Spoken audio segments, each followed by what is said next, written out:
Hello, I'm Mandingalingo. Today's video is going to be on the Blue Mountains, or the Dwarves of Erebor, which is a faction on the Hobbit map made by The Whole. I'll be going through the base layout and important buildings, your heroes, your elite quests, your basic quests, typical gameplay, your unit composition, and then give you a quick summary. The base layout then, you have your starting town centre, your 8 starter villages, your herdables, a boar, your hunt, and 2 shorefish, which have 4,000 food on each. Just outside the gate here, you have a lot of berries as well. This area is known as Thorin Halls. You have your Thorin Halls Castle, the Blue Mountains Castle, and the Blue Mountains Crepost. These are the buildings that's keeping this area alive. You also have a siege workshop and a monastery. Deep into Thorin Halls, there is a lot of gold, which can come in handy later on in the game. To the east of Thorin Halls, you have the Foreshell Crepost. This is important for you to keep alive as the Blue Mountains because it's an elite buff for the goblins if you lose it. Just south of Thorin Halls, you have the Shire. The Trade Workshop in the middle, and Bilbo's house back end are the 2 buildings keeping the Shire alive. Just east of the Shire, you also have Bree. The Crepost here, and the Trade Workshop, the Prancing Pony here, are the buildings that are keeping Bree alive. Down in the south is the Dunland Colony. This is a shared base between the Blue Mountains Dwarves and the Dwarves of the Iron Hills. Blue and yellow. So you have a blue castle, a yellow castle, and a yellow crepost. They are the buildings keeping Dunland alive. The heroes you have as the Blue Mountains, you have Thorin Oakenshield himself, and you have 6 out of the 12 members of the Dwarven Company. The heroes you control are Balin, Dwalin, Gloin, Oin, Ori, and Dori. The other 6 members of the Dwarven Company are controlled by the Iron Hills player.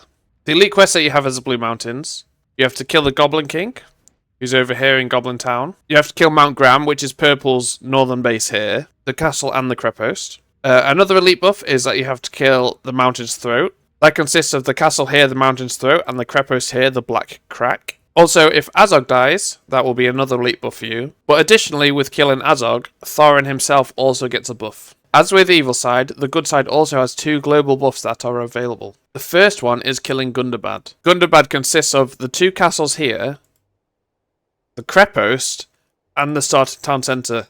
The other global elite buff is if you manage to kill Sauron. This counts both before or after he has been released. You have one final elite buff as the Blue Mountains, and in doing so it changes your name into the Dwarves of Erebor, so you can probably see where this is going. The same as Player 1 Dol Guldur, you're in a race to see who can claim Erebor first. However, unlike Player 1 Dol Guldur, who can claim Erebor by himself, for the good side it requires every member of the team. I'll give you a quick overview of the steps which you need to take. The first thing that happens is at the start of the game, Thorin will automatically walk from Thorin Halls.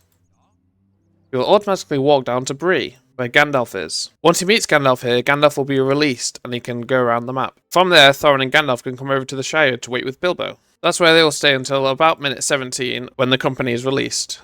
When the company is released, they don't automatically move, so you will need to select them and move them manually down to the Shire. Once all 12 members of the company and Thorin and Gandalf are here to meet Bilbo, the journey to Erebor will begin. The next step after the Shire is to bring Gandalf and Thorin down to Rivendell, where they will meet Elrond. The company will usually come with Thorin, so you'll have Blue's company here, Yellow's company here, Bilbo and Gandalf. After meeting with Elrond, the company is then free to go to Erebor. However, the path won't be clear. Once the path has been cleared and the company arrives at Erebor, this will count as a final elite buff for the Blue Mountains. To actually unlock Erebor, you need Thorin, Bilbo, and at least 7 members of the Dwarven Company. As Blue Mountains and Iron Hills control only 6 members each, you will need at least 1 member from the other player. It also changes their name to the Dwarves of Erebor. And the bell shall ring in gladness at the mountain. If you don't manage to claim Erebor first, and Red Dol Guldur claims Erebor, if Erebor then is destroyed, you will still get the elite buff for Erebor. However, you won't get any of the production because there will be nothing left. If you manage to get 10 members of the Dwarven Company to Erebor, it unlocks Taxiarchs in your fortress. This technology will buff your Arkenguards, which are also made from these 2 fortresses. In Erebor as well, you have an additional castle for Rams and your Dwarven warriors, the Berserkers. You also have another siege workshop and monastery. This one will become under the control of the Iron Hills. You have a number of basic quests that you can do as the Blue Mountains. Some of these can be done before claiming Erebor, but some of them can only be done after claiming Erebor. The main ones that you can do before claiming Erebor, depending on what the Northmen want to do after Gandalf is released. If he does come down into Dol Guldur, he has the possibility to release Thrain.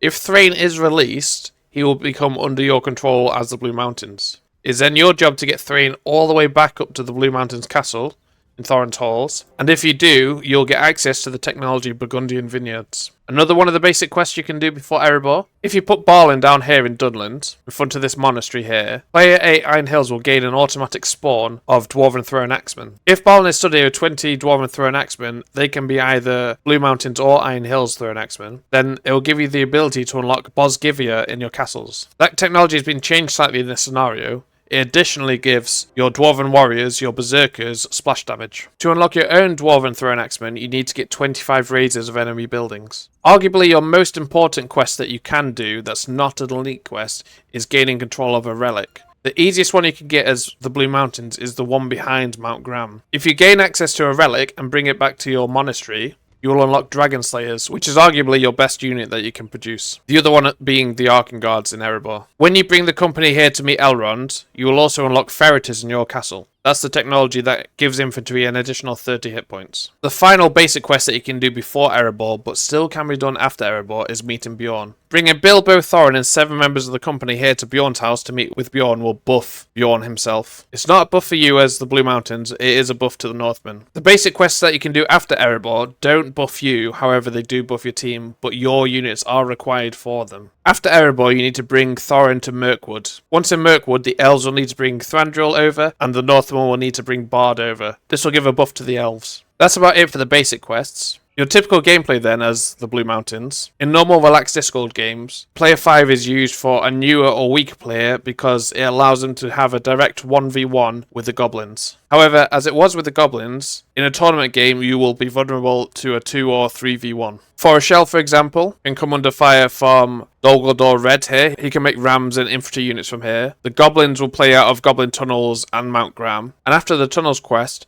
we will have at least 25 units here, as well as this hero Bolg, that they can come down to Foreshell, or they can come over here and hit Fornost.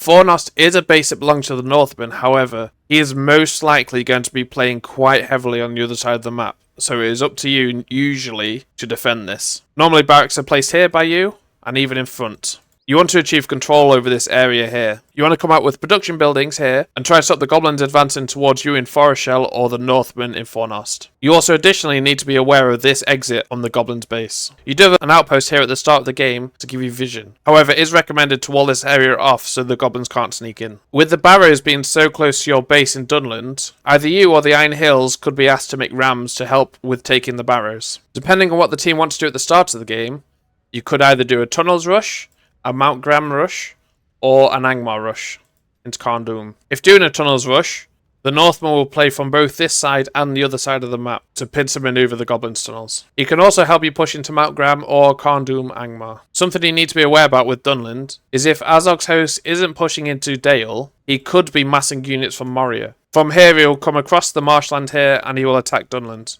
So building production either here or outside of Dunland here with the gold piles would be beneficial. The unit composition used as the Blue Mountains, you're a heavy infantry civ. Although once you reach the Imperial Age, from your 3 Krepos you can make Chukanu, which are Dwarven heavy crossbowmen. You have no access to cavalry as the Dwarven Blue Mountains. Once you reach Castle Age you'll have access to hobbits. These are slingers made from the trade workshops in the Shire and in Bree. They are classed as elite units, so every elite quest that you do will buff their HP. You do get siege ram as the Blue Mountains. These are made from your castles and your creposts. In summary then, the player 5 of the Blue Mountains is usually used for newer players or weaker players. However, it does have a base that needs to be the most defended on all of the good side. If Thorin's Halls falls, the 2 castles and the crepos, and you haven't claimed Erebor yet, you will be defeated right there and then. Every single one of your heroes and every single one of your buildings will be instantly destroyed.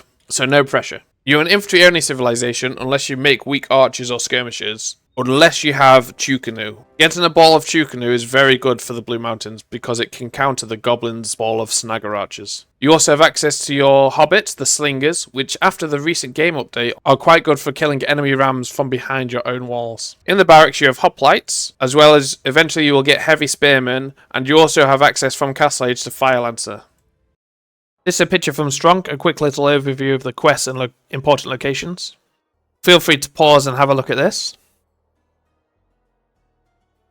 After I've finished these basic overview videos for each of the factions, I'll do a more specific video for each faction on all of their special units. Yeah, that's about it for the Blue Mountains. If you have any questions, leave them in the comments and I'll be sure to get back to you. I'll see you in the next video, which will be about Player 6, the Northmen.